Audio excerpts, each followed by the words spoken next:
Hey, what's going on, family? Uh, you know how it goes. I get something that's deposited in my spirit, and I feel like I have to share it.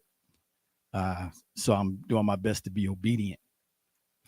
So, what was deposited in me today is that your significance may not always be seen, but it's always going to be felt.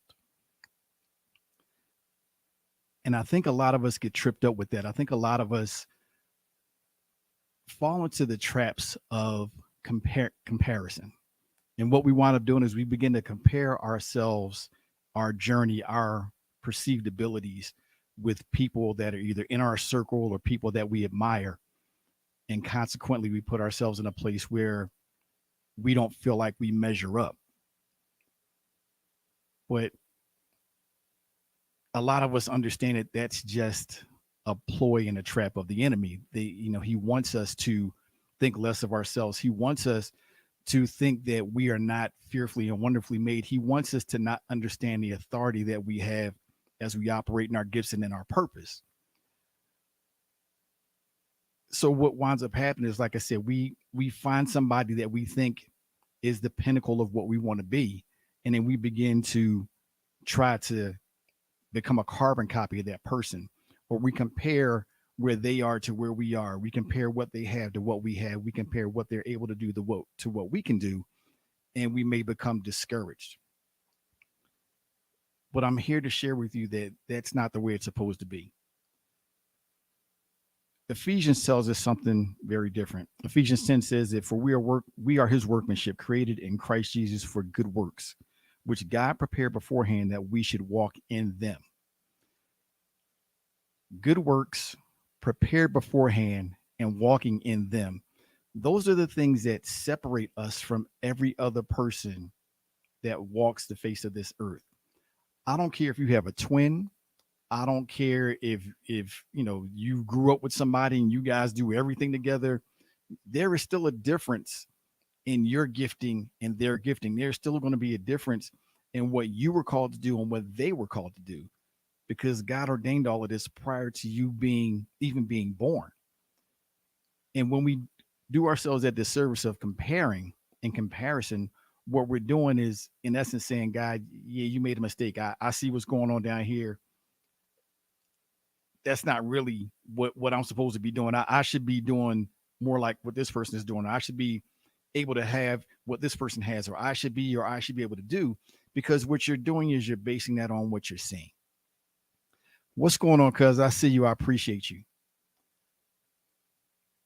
And God's like, no, I made you to be you. I made you before you even knew who you were, before your parents even knew that you were going to be a thing. I created you for good works. It doesn't say I created you for a specific thing. I created you for good works. When we don't operate in those things, when we don't operate in the gifts and the uniqueness of us, what we're doing is we're denying ourselves the opportunity to show the world who God called us to be.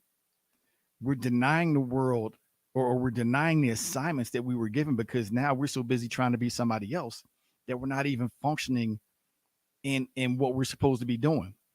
I think of it using this example. Now, for those of you who may follow basketball, I've been following it for a little while.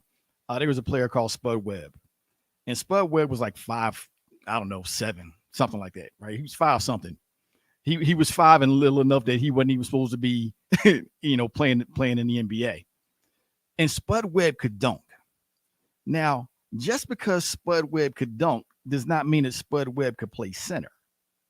I'm gonna say that again. Just because he could dunk does not mean he's supposed to be playing center. When we do that comparison thing, a lot of times we start playing out of our position.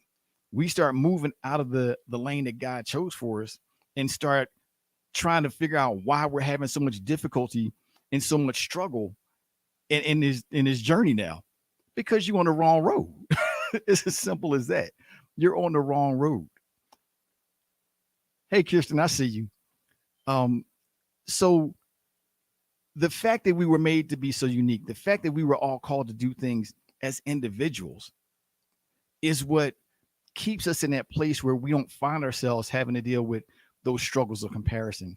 which is what makes us not have to beat ourselves up and be overly critical of, and ask the questions like, well, why can't I do this, and why aren't I here, and why, and all these other why questions that only come about because we're not operating in the gifts and in the purpose and moving in the lanes that we're supposed to be moving in.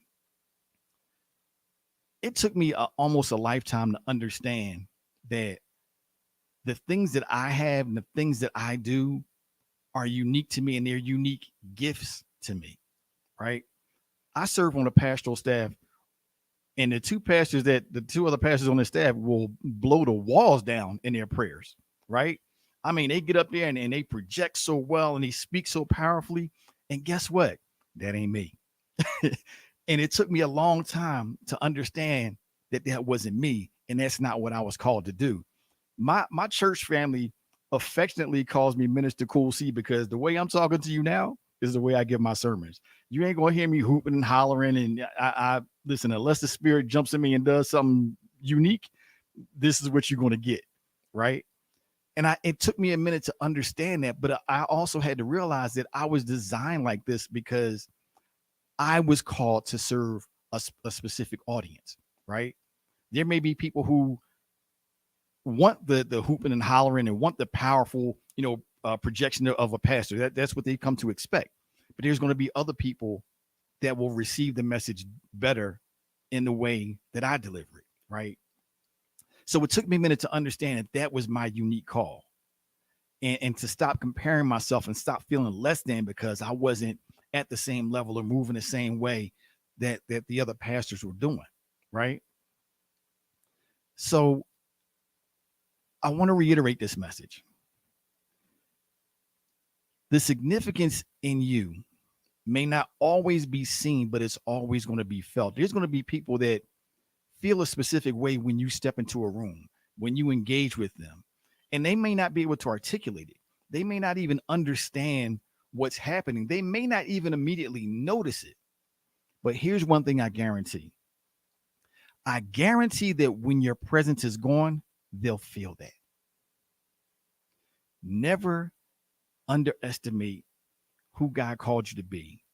Never feel like because you don't do something a certain way that you're ineffective. Never think that just because you don't have is because you've done something wrong. Each of us is on an individual course, an individual plan, has an individual purpose. And it's important that we stay focused on that. And the way we stay focused on that is to continue to seek God in ways that allow us to hear him, so that in those moments when we start having questions, then we can hear whether we're right, wrong, off a little bit, or what have you, because that's who's going to keep us on the course that we need to be on. So that's what was put in my spirit to share today, family. I hope that it resonated with you guys. I want to take a minute to shout out some folks that jumped on. So what's going on, Kev? I see you, man. Shout out my man, Easy G. Hey, what's going on, Ty Boogie? I see you. Hey, Nakia, and congratulations, girl. So listen, understand your significance, and understand that while people may not be able to articulate what it is about you that makes them feel a certain way, they'll definitely be able to articulate to you that loss they feel when you're gone. Stay in your lane, walk in your purpose. You'll be just fine. I love you guys. I'll talk to you later. Peace.